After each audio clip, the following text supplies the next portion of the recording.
What's going on, everybody? We are here with another post credits. This time we are watching the Skeleton Crew. We got to watch the first two episodes because they released both of them during their little holiday deal.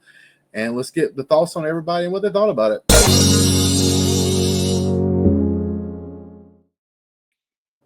All right, guys, we just got through watching the Skeleton Crew. I got Matt here, one of the Patreons or our coffee members, I guess you should say now. Go get that cup of coffee, join us in the fun and everything else. You can join us on these shows and be able to talk about your thoughts about some of your favorite things happening, whether it be sometimes movies and our shows. And Brandi is here. She's pretty much here on every one of them. So let's get our overall thoughts, quick thoughts about the first two episodes of the Skeleton Crew, the new Disney project for Star Wars. And then we'll jump into some of the stuff. But we'll start. Matt, dude, what did you think just overall? Just like straight off the bat, like what did you think about Star Wars Skeleton Crew? It's mad fun. The characters are all really cool. The kid actors aren't annoying. It's a cool adventure so far. Yeah, I totally agree with that. I mean, that's like a something that's pretty simple, and sometimes you get lost in the shuffle because you're kind of worried is this is for kids and everything else. But yeah, I get that. Brandi, what'd you think? I enjoyed it. I enjoyed the few episodes the two episodes that we got, and seeing what adventures is going to ensue with these children that are found this ship, and now they're stuck in this pirate port. And they got to figure out how to get home, but nobody knows how to get to their house because they think that it's like not real, like a not real place, just a mythical, magical place that's not real. And these kids like, no, it's real. Like we want to just go home. Like they got think it's filled with treasure. yeah.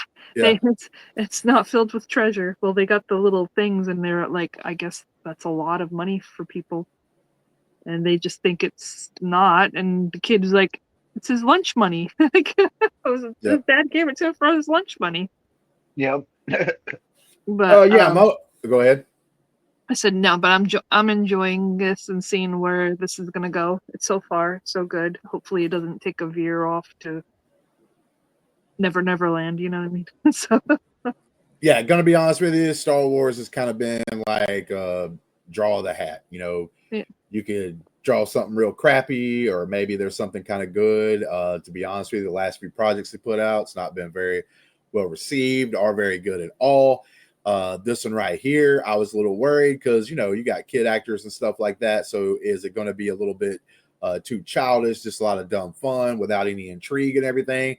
And surprisingly, it's not that way. Before we even started recording, I was kind of pointing out the fact that like it's not just like a goofy little thing. There's like actual kind of like interesting like mysteries, or at least like a plot that you're trying to look at, when it comes to the planet they're on and everything. And like, wait, what's going on over here? There's something fishy happening, and everything else. I think they're trying to set up, our guy Jude Law, but guess what, man? When he was wearing a mask and everything, I could tell it was Jude Law's voice.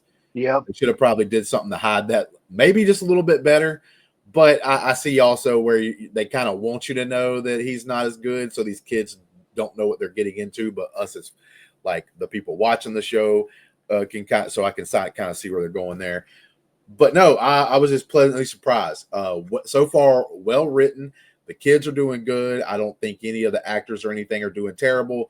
I thought the first episode kind of drug a little bit, but just a little bit, because I do appreciate they were trying to build the world. They actually took some time, and it was a longer episode of building like the little planet and stuff that they're on.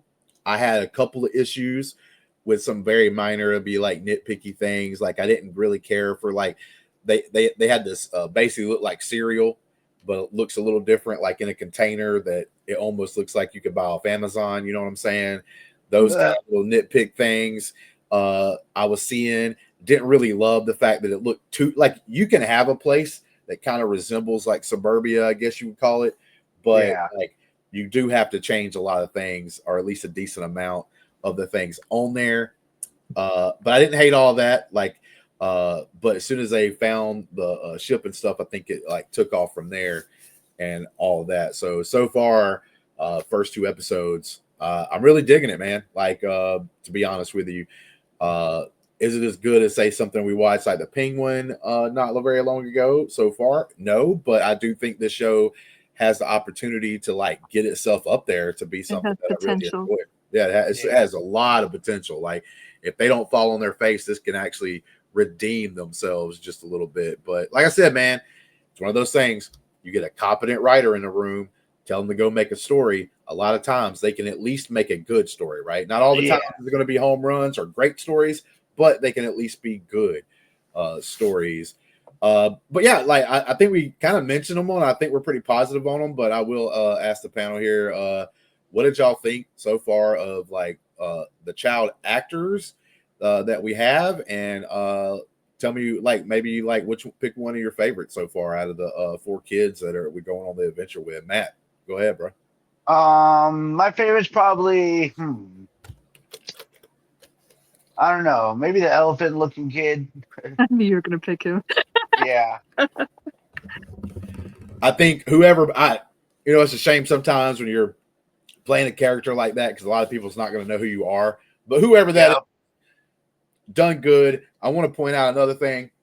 Super good and great that they're actually using practical effects. That's not CGI. That's like an actual outfit they have for him, which I think is really cool and kind of feels a little more like Star Wars. Like I said earlier, there are a couple of things that was kind of like worrying me a little bit because it didn't really look like Star Wars, didn't really feel like Star Wars. But then there's a lot of things on there that kind of redeem themselves. I think the droids and stuff that they had and how they're using those feels like Star Wars. And I also think the practical effects that they've used on the show, and they used a decent amount of them, has been really, really good so far. It makes it, especially when they get on the pirate world, the harbor that they went to, really kind of still really feel like Star Wars. But Brandi. Yes. I liked Fern and KB. I like the girls. You see a strong girl. I see a little bit of myself in Fern, a little hard, tough chick, wants to be, known, what I mean, kind of making her mark on this place. Smart. She's a smart girl, as we know that from her mom saying she's top of her class. But she's not a typical girly girl. She's definitely a tough nut to crack. And I like her, and I like her sidekick KB. She seems like she's smart, and she's gonna be the tech girl with all the knowing how to do all that stuff, the mechanic tech things. And I liked all the actors. I thought they did a really good job. Yeah. It wasn't like overly like annoying. Yeah, at first I thought the kid with his dad was going to be an annoying plot point. But I thought that too. And he sometimes he does annoy me with the stuff like, don't touch that. I'm like, but that's a typical kid, Yeah. That's the thing. You tell them not to touch it. They're like, I'm going to touch it. I need to know what that is. That's the thing. So there's a couple of things in here. Like, say if that was a grown up that was doing the same thing, that kid was Wim, I think it is. Like, let's say, or is it Wim or Mim? Wim. It's with a W. Right. So we have Wim, and if he was an adult doing some of these things, it would be annoying. But he's a kid, right? And he's like obviously younger than say Fern is. Fern's like the older kid, and he's obviously like a little bit younger, so he's still got some of those tendencies or whatever. He wants to go on an adventure. He's excited where everybody else is scared. So I like understand and get it because they're kids. So like it makes it not annoying. It makes it kind of like, oh yeah, this is fun. You know what I'm saying? It makes it entertaining and whatnot. And there's another thing that happens. Like the 2 girls do kind of crap on the 2 boys like a few times during the thing. But that's that's how boys and girls are. No. That's exactly what I was going to say. If this was like adults and let's say the 2 girls that were characters were bashing on the boy or men all the time, or the 2 women, we should say, because I'm talking about if they were older and they were bashing on the men the whole time. I think I might. I don't know if I'd have a necessary problem with it, but I wouldn't like it as much. I'd be like, man, come on, dude. Like, This is kind of bull. But they're kids. Yeah, so they're kids with the boys and the girls, cooties, that type of thing. Yeah, so like, well, the He-Man Woman Haters Club, you know what I'm saying, from back in the day. Little Rascals. Little Rascals and stuff. Like, so it makes sense because they are kids. They're like growing up. So this would be the stage and the age where you're right. Like they would kind of go back and forth with each other and everything else and kind of be like, oh, stanky boys and stuff like that. So this is perfectly fine. There should be no issues. So if there are people out there that are on like whatever, like social media or even making YouTube channels about that particular topic and trying to say like, oh, the girls hating the boys, kind of bull crap. This is some woke crap. It's not. These are kids. This is how kids act. The girls happen to be older in this show, so it makes perfectly sense that they're acting the way they are towards the boys and the boys acting towards them a little bit as well. It seems like they're all around, but they're about the same age. If there's a difference, it might be a year, but that's not. No, yeah, I'm not saying like one of them's 10 years younger than the other one, obviously. I'm saying like, but as kids, a year is a big difference.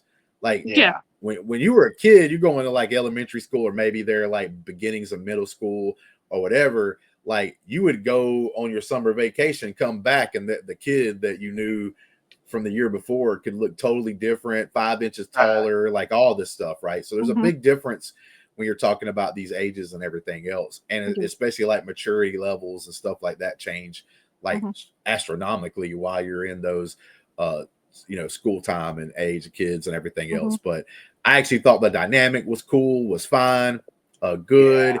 My favorite actually is Wim because he's the kind of like, it's because he's just like kind of like goofy, but he's not overly goofy, right? Like, and he does do these things that you're kind of like, oh, don't touch that, something's gonna happen. But he's the reason why the adventure's happening, right? Yeah. So he's kind of progressing the story and things that will happen.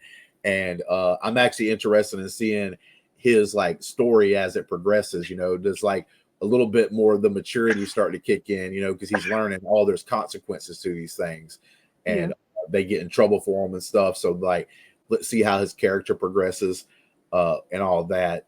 I will say, so what do y'all think? Are you in agreement with me? Because I think it's real super obvious, but are you two guys also in agreement with Jude Law, being the pirate that we saw at the very beginning of the first episode, actually being the one locked up that they bump into that grabs the key for him in this second episode? Yeah, that was him. That was him. Both of y'all agree? Yeah, I think it was him. But so the people that obviously captured the kids, they were on that ship too in the beginning with him. Was he hiding from them and they caught him? Or was he with them? With them when? In the beginning, because that was obviously the ones at the end that took the kids and put them into the place. That was Urkel, and he was in the ship too in the beginning. Yeah, those were the pirates that he was actually over. He was the captain. And so whenever they tried to steal the stuff and they didn't have no money in there, Jude Law was the captain. He's the guy that had the mask that was like, gave the speech about, but today I give you money or credits. And then they open up the safe and there's nothing in there except for like one credit. And then they turn on him. He gets in a fight at the very beginning of episode 1. And that's why they locked him up? Yeah, that's what I mean. I would have thought they probably would have killed him, but they got his butt out there locked up. So that's who I think they're bumping into, is because there's a lot because the one kid says something about being a Jedi. I have seen a couple of people make comments like, why does Disney always have to make like something with like Jedi or something like that? It's like, bro, this isn't a Jedi. This is just a guy that has the Force. There's a lot of people in the galaxy that has the Force. It's a living thing, right? So it like goes through different people. Some people can interact with it. Some people can't, kind of deal. But there's a lot of people that don't even know they have, like, say, Jedi powers, or they've never been trained or whatever. So this guy being able to grab a key off a thing doesn't make him a Jedi. Yeah, he can use the Force. So, like, if he was trained by the right person, maybe he could become more like a Jedi. But this guy, to me, is just not a Jedi. He's just a guy that he's Force sensitive. But the little boy said, "You're a Jedi." Yeah, but I think people are taking that, and then Jude Law putting his fingers up and telling him to keep a secret, you know, because like a lot of Jedis didn't want to be known and everything else, which would not be that way now.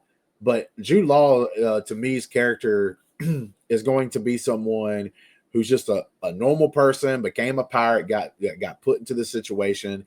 He's probably able to become a captain like he was in the first episode because he has like force sensitive stuff, so like he can use that to his advantage at times and everything. But why didn't he use that to his advantage when he was in the beginning then? Because you got to have a ship to get away. What's happening to him if he gets the key like he just did, but he doesn't have an actual way to escape? He's still trapped. The only reason why he did what he did and came out from the back and said like I'll help you is because he heard them. He knows they have a ship. He knows they have a way to get out of here. Yeah. So if he helps them out and escape, that's why he said the only thing I ask is you let me go with you. Now that ship that was the kids found, was that the ship that they were overtaking? No. That's just some random ship that was just there on that planet that was buried. It has nothing to do with like that ship at the very beginning. I had questions. So I thought that it may have been that ship. No, but I mean, even though I don't think the music was used a huge amount in these first episodes, I thought the music and the sound and stuff they used was actually pretty good. I didn't have anything that I noticed that was bad in this. Like I said, my biggest thing is practical effects. It's just so good. Like to me, makes it, like I said, feel more like Star Wars. When we got to episode 2, the first episode we watched one night, and then the second episode we watched the night right before we recorded this. But the first episode, I was at least intrigued. I was like, okay, this isn't bad. This is okay. I don't know how much I like it as far as being Star Wars, but it's an okay show so far. I'm going to give it, obviously, the chance. I always try to give at least a couple episodes or so. But this second episode, like, really kind of pulled me in because I thought it felt a lot like Star Wars when they got away from their home planet and everything else. And like I said, a lot of the aliens and stuff, it's a lot of practical effects. It's not CGI. Yeah. You can tell that. Like that little puppet that was used to like give them the ride from their ship down to the harbor itself, so they could try to ask for directions and stuff like that and find out how to get back home. That little sucker was obviously like a puppet or whatever, but I love that fact that he moved around all weird and everything else. Like it wasn't like this perfect CGI thing. It reminded me of Star Wars and Yoda and stuff like that. Like a Jim Henson puppet. Exactly. Like and that's kind of part of it. Like it's kind of weird how that occurred. Like even though CGI maybe could make something look a little more realistic, but like just the puppets and stuff, man, just like I don't know. It's like I don't care. Like I appreciate the fact there's a puppet there. And I thought it was funny as hell. He got some credits. He got his ass out of there, bro. Yeah, he was gone, son. He went to go take his credits and go hide them because he knew they were like. He was like, "Damn, boy, I just got rich." Yep. Almost reminded me of that. Was it Pepe? Is that the Muppet Pepe? I think so. I can't remember all the like you're talking about, like back in the day. One. It's a small one. You remind me of Salacious Crumb. Yeah, like perfect example, Salacious Crumb, like even Yoda, you know, when you had far off distant shots in the original trilogy and they wasn't using CGI as much like they did in the prequels and everything. Like it just, man, that felt like Star Wars. And like I said, them having one of the characters be the alien species, it's the same one. Godly, I can't believe I'm such a huge Star Wars fan, and I'm like blanking on his name, but he's the same creature. He's like the small kid version of the guy who was in the original trilogy that was playing in the band in the cantina. And for whatever reason, I can't like think of his name right off the bat, and that's going to destroy me right now. But anyway. So what was it? The person that plays the music, Max? The elephant looking. Oh. Yeah, Max Rebo. Yeah. He's that creature. And I used to remember what the name of that creature was. But Max Rebo in the Rebo band, like he's like a kid version of that guy. And he's out there doing his thing. And I just thought, I love the fact that it's practical. Like he's wearing a costume. And it's so cool to me that they're doing that kind of stuff. And like I said, the writing and the plot so far, there's really not a lot of holes in that. So they're keeping that together. Like I said, I was afraid it was going to be too much for kids. And sometimes when things are made for kids, it's like a bunch of stupid stuff happens that don't make sense. But, you know, who cares? It's only made for kids. But that ain't the case. They're not being like that. They're actually... It's kind of got Goonies vibes to me. Yeah, but I think a lot of people say that because there's kids involved and they're on an adventure, and there are a decent amount of similarities and stuff with that. But I'm a Goonie, so I like it. Right, but like,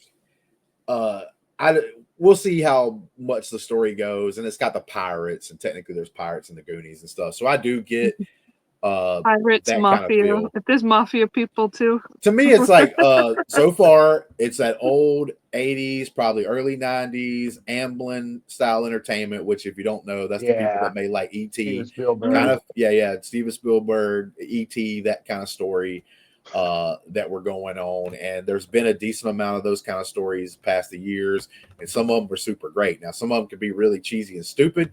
This one looks like it's got the possibility of being something pretty good. Like, and I can also say this, I'm so happy to be watching something that so far I feel like the people creating it has like love for Star Wars.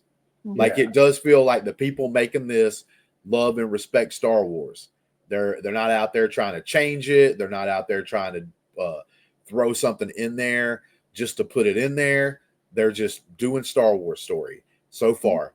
So I thoroughly enjoyed it, and like I said, it makes me feel good as a Star Wars fan to be watching something that I do think that the people that created it, that wrote it so far, respect Star Wars.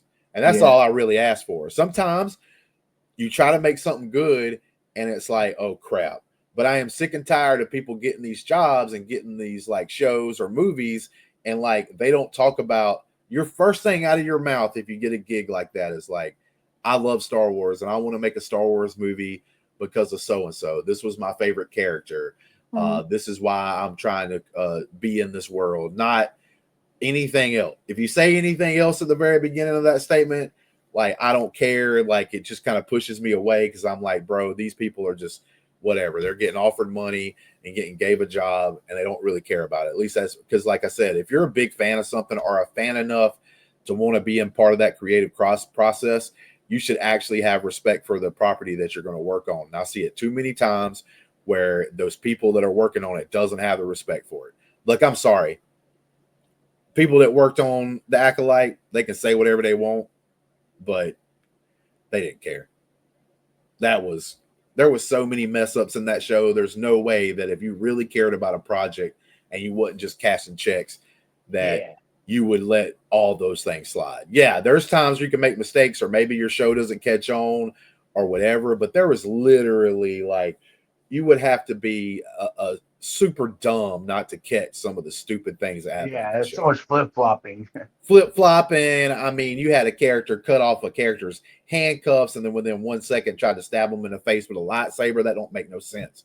Why did he cut the handcuffs off? Because her hands needed to be free for the other thing she's about to do later in the episode. It's like so stupid. That was just so dumb. Like there's no way, that you could have that kind of thing when you're doing a show like that. And I'm sorry, man. I know some people try to say they like that show or whatever, but it's like, I just don't see it. There's no way in hell that you can. So I am really appreciating this so far. The kid actors, like I said, doing great. Sometimes you get a kid like in the prequels that played Anakin Skywalker in The Phantom Menace, and like they do look awkward and everything else, and it's not that great. So you do get worried that could happen, but nah, man, these kids so far is knocking it out of the park. Yeah, really. I'm gonna be honest with you. Last couple of projects, this has been the. Now I was excited going into Mandalorian season 3 because I love the first 2 seasons. Mandalorian season 3 though was not very good. To me, it had a couple of good moments in it and stuff, but besides that, the show wasn't good at all. Like they lost some momentum with that show because the first 2 seasons was really good. But like I said, man, like it feels good to feel good about a Star Wars thing, and so far through the first 2 episodes, I'm feeling good about it. Look, man, I got a helmet right there. I got a helmet. It's signed by Mr. Giancarlo Esposito right there, man. Esposito. Esposito right here. You know what I'm saying? Like, he a cool dude, man. Like, let's show it right there. Not bull crapping. There's old Giancarlo. He did that thing for free for me. Like, super awesome guy. everything else. And like, I don't hate on everything that Disney's done with Star Wars, but my thing is too, I'm not going to defend Disney when they do bad, because guess what? They're a corporation, and corporations are there for what? To make money. They don't care about what you care about. They act like they care about it. They act like they are because they want you to watch their stuff or whatever. But when it comes down to it, they don't give a shit. Bro, you can look at The Force Awakens when it was made, and they had the two posters. They had the American poster and the poster that they sent to either Japan or China. I think it was China. But the one for American had Finn, big old Finn, which was a cool character, I thought. Like, I thought he was done dirty a little bit in the sequel trilogy, but he was up at the forefront. He was the same size as all the other major characters and everything. In the China poster, he like this big. Yep. In the background. Way up in the back. Because in China, they don't like black characters to be main characters in their thing. But guess what Disney did? Made him small so they could hide him, so they can do what? Make money. If they really cared about like the social situations that they act like they cared about, he would be just as big on the China poster as he is on an American poster, and they would just take the money lost if they lost money because of it. But they don't give a crap about that stuff. Y'all, people try to fight for these different like big corporations. I just think it's weird. I'm not going to fight for Disney like that. I'm not going to lie about things that Disney puts out. I'm going to watch it, give it a fair shot. If I don't like it, I don't like it. If I like it, I like it. I'm just going to sit here and tell people and just be honest with it, because I am getting irritated, and it goes both ways sometimes, where you have people that hate on it just to hate on it, and you have people that likes it for whatever reason, right? So that they can try to get their views, or they can try to get their free stuff shipped from wherever, because they want to sit here and be, to me, sellouts. And to me, you're a sellout on both sides. If you're hating, to me, this show's good enough, you can't hate on it. You can criticize it a little bit, right? Like maybe you didn't like this part and I liked it a little more or something like that, right? You can have your criticisms. Everybody's going to have their own opinions is what I say. Exactly. I agree, but I just don't like it when I think people's bullcrap at me, and that's not something I'm going to do here with you guys. I'm not going to bullcrap. And fortunately, I never bullcrap. I'll let you know if it's good, and I'll let you know if I don't like it. Doo-doo, man. Sometimes it's just doo-doo. Like, for instance, Brandi's a perfect example. We watched an Acolyte first couple episodes. Brandi's down for it, and then about the third or fourth episode, it turns, and she's honest about it. Like, what was it that there was another show that we watched. The franchise. The franchise, and Agatha too. Agatha, there was an episode you didn't like. You was honest with. I think somebody was like saying something about like, oh well, I thought you was gonna be like whatever. Like, it was a short episode when the girl died. And shut the hell up. That episode was doo doo, dude. Be honest about it. Like, that episode garbage. But it is what it is. It's all to a certain point. I'm gonna state my opinions. You're gonna have different opinions. It's fine. Go ahead. If you want to go ahead and say your different opinions, I'm not going to crap on you for it. So, like, definitely. That's another thing too, is I don't see why people have to attack. Share your opinions. Like, bring it. I don't see why people have to attack one side or the other. It's stupid to me. It's entertainment. So you either liked it or you don't. And if somebody brings it up in a conversation, you can talk about it like we do here, right? Because I was still pretty high on the House of the Dragon. Even though I can understand why people didn't love, say, the last episode or how the season ended, but we was all pretty much loving all the episodes up till that point. And I kind of understood because I knew some of the background of why, so I was a little more forgiving than the other people, but nobody was calling each other names because y'all didn't like it as much as I liked it. Like, that's just how it is and how it should be.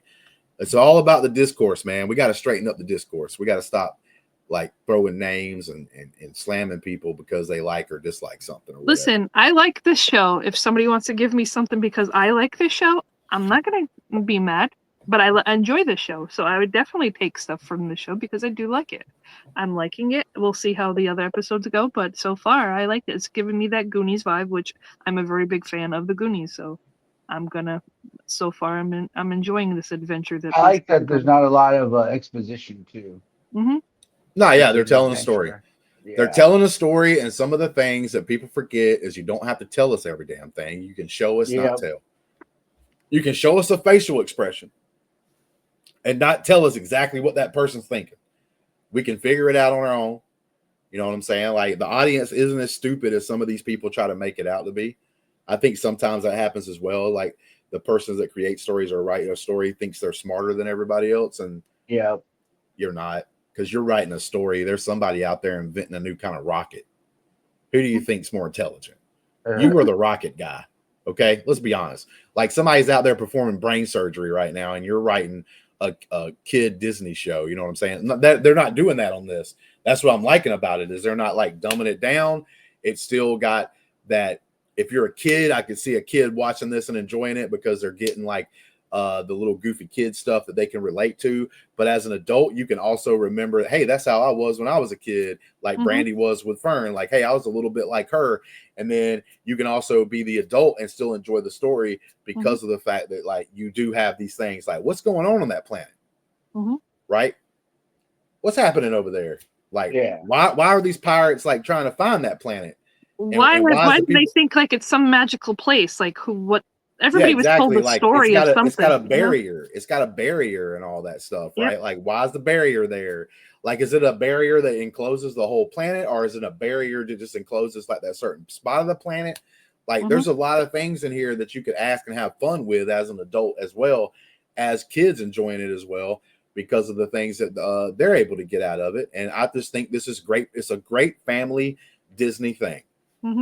So far, and I don't like it when you say it's for families and then you throw things in there that's kind of weird and creepy that's like shouldn't be in a family thing, right? Like, they were trying to say the Acolyte was a family Star Wars thing, and you had a dude getting out of the water naked while some other woman was looking at him. It's like, bro, that ain't for kids. Get out of here, bro. It's not families. That's for adults. Let's just be perfectly honest and clear. All right, because if I had like a 5-year-old, I got like almost an adult now. I'm almost done, doing the raising my kid. He's almost an adult himself. But like, I'm almost done. When You're not almost done. He's gonna be yours for the rest of the when he's like 4, when he was like 4 or 5, I would be like, nah, this kid, son, let's stop watching this. We gotta watch something else. But with that being said, I know we got like on some little bitty things here that talks about the whole talking about shows and entertainment as a whole. But I do think those conversations need to be had. And all that good stuff. And then but yeah, so far we're enjoying the episodes. We're going to kick off and go into episode 3. We'll be having that one next week. There's a couple other things that we'll have. Not long from now, me and Brandi just got through watching Gremlins for the couples therapy. So we'll have another episode of the couples therapy out there with me and Brandi talk about Gremlins from the 80s. And this episode, I give it a 7 so far. 7. It's all right. So first 2 episodes at around the 7 range. Matt, what do you got? Yeah, I'll give him like a 7 or an 8. All right. So 7, 7.5, 8 in that range. Do any of y'all want to bring up something that we didn't talk about? Yeah, they're lucky that their droid was a fighter. Yeah, that is true. I like the fact the droid was like a pirate. Like he had the little rat coming out of his missing eyeball, and then when he come walking up, he didn't walk up normal. He walked with like a limp, like if he had a peg leg, kind of like a pirate, and he had to like speaking mannerisms like a pirate. I actually thought that was cool. That bumped up episode 2 like up there because I really did enjoy that particular droid. He according on how the show goes, he might become my favorite droid in the Star Wars universe, man. Like, because I thought that was really cool and really unique how they did that. Because he's like, being a pirate, he's a droid that's like a pirate. I thought that was just really cool how it was set up. Brandi, do you have anything else to bring up? Yeah, I like the little rat, and they think we can train him. Let's get the key. And the key is like, yeah, right there, and the rat just like went around. Yeah, he don't give a damn. No, son. Well, he's probably gonna be that little boy's probably pet now. Like, nah, he's done. He ran off. No, he might be. That back. rat got the hell out of there. He ain't staying around. He might be back. The father, the dynamic with the father, the kid, and he was like, "Can you read me a story?" And the dad's always busy, and that's why this kid wants to go on these. He don't have his dad around. Like, really, his mom's not there. We don't know what happened to his mom. You know what? I can talk about that 100%. And then, but then he was like, "Can you tell me a story?" And the father's like, aren't you a little too old for stories now? But he just wanted that. He wanted that connection with his dad. He wanted that, to be there for him. And I could talk about that. I know, because you're single dad that had to work. No, but the thing about it is it did kind of hit me, and it's like a personal thing because I understand where that dad's coming from. When you're having to work like a 40-hour-a-week job, maybe even more than that, according on what's going on, and then you have to take care of a kid and everything else, like and it's tough like that even on the other side, right? Like if it's a single mother, same thing. We're doing the same thing, but it's pretty hard, man. It's pretty difficult because like you have things you have to do, time you have to spend. You can't ignore yourself completely, but it's hard to put that time together. I definitely sit back and wish that I would have did some more things, even with my son, even when he was younger and stuff. Definitely wished I would have spent more time doing certain things and all that. So, and I feel bad about it when I think about it sometimes. And so I don't want to hate on the dad because I get that. I don't hate on that. It is how some families could be, and the kid longing, for a family like his friends next door. He's like looking at them, and then they're all enjoying their time, and he's going home to an empty house because his dad's at work, and he's my son had to do that probably a little bit earlier than what I would have probably loved to do. As far as like him getting home from school a little bit before I got home. Now I didn't do that when he was like 5, 6, 7 years old, but when he got like a little bit older, like around 9 or 10, and he could make his own sandwich or something when he got to the house, he started having to do that a little bit. Like he'd be home, by himself for not a super long time, but there'd be like an hour or two that I'd be coming home from work and couldn't be there. So that's what it feels like. This kid might be around that like 8. I'm not 8, 10, 9, 10 years old, maybe 10 or 11. Yep. And it sucks. Yeah. It sucks. So I get that, but that makes it seem real and stuff. I kind of like the fact that it is a single father because we always play on the single mother thing.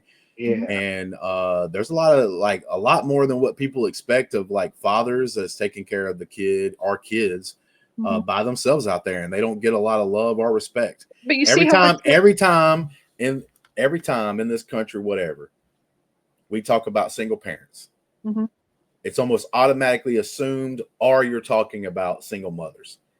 Not a lot of people bring up single fathers, right? And like I said, obviously there's probably per capita more single mothers, so I get it. Like they should probably be talked about more when people's talking about the thing because there's just more of them. But there's a lot of I know a couple myself of dads who take care of their kids without the mother around. So I'm not just the only one. There's a decent amount out there, and being able to see that side for a change is actually kind of it kind of. But you see the kid. From the kids, he thinks is the work that his dad's doing is more over him, but then you see the father actually is caring because he's like, my son was on a ship, you need to help me, and he was frantic. He's like, you need to find my son, when he came across those droids to help them. Oh yeah. No, I mean look, that's my son got in a situation or whatever, bro, I'm doing whatever. And I'm pretty sure his dad would do the same thing for him. Like I say, you just get tired, man. You just work, and then you have to do the things.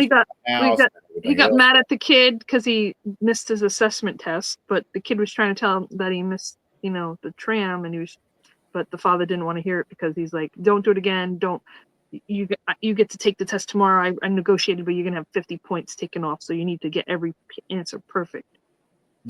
I can explain that feeling just a little bit too. Is as a father, and like I said, you get tired, you get frustrated and stuff because it's look, I just need you to do the right thing every now and then. I can't have you not do certain things. And then when they do it, it's it makes it even rougher on you as a parent because now you have to do something and make even more sacrifices. You're already making the sacrifice. It's like I said, I feel bad for maybe I could have spent more time with my son in certain situations or certain times, but like at least Eli wasn't going off when you like left and be like, I'm gonna do this. My dad told me not to leave, but I'm gonna go do this and get in trouble and stuff and get himself into a situation. My kid was good, but I got lucky. My kid was a good kid. But the point I'm really trying to make is like, even though I feel bad about those, I also know, and I've told him a couple of times, it's like my whole life since he's been born is everything that all the decisions that I make includes him. Mm-hmm. That's the sacrifice that I make being a parent. Everything I chose to do, everything I chose not to do, what I spend my money on, everything, as he has to be part of it. Like I have to have him in mind whenever I do that kind of thing. And that was the same thing when we got into this relationship too. You told me from the start. And but that's all it is. I mean, like I said, it brings up. That's when I know that a show is pretty good, because they do it well enough that you can talk about it, have realistic conversations. Like yeah. So like you can have these kind of conversations that we just had about stuff that happens in the story because it's done well, and you want to talk about it.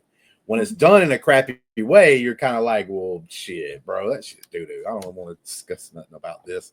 But like with this show, hey, it's giving you like things to talk about, things to see, all that good stuff. I mean, hey, we ended up talking longer about these 2 episodes than I thought that we were going to do to begin with.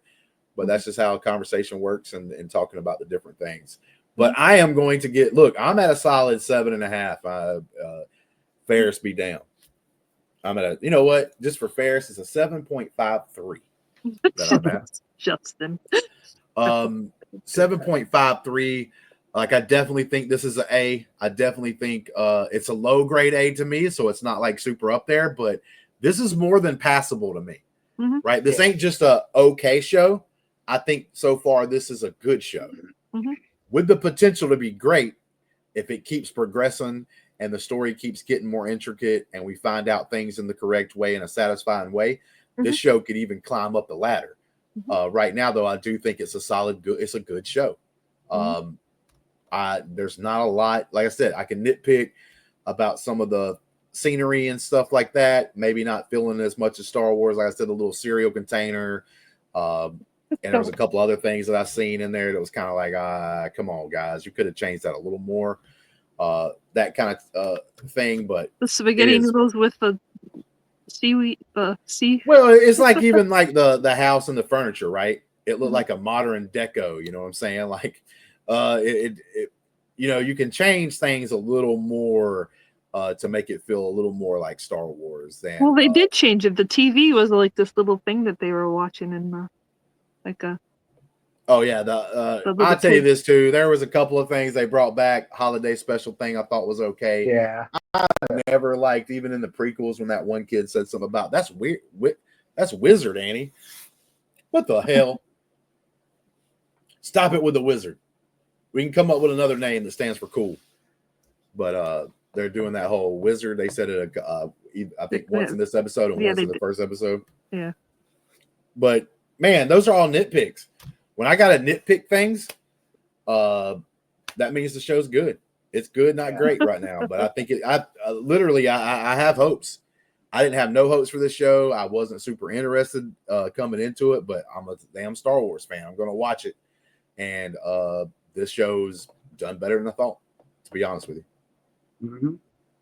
With that being said, we out of here, man. Until next time, guys, grab yourself a coffee. Join us, and from the coffee should be a description down below about how you can join. You can join us in watching the shows together and having fun, and joining the Discord, getting in there interesting topics and discussions there, and all that good stuff. Leave us some like, comments. subscribe, comment here.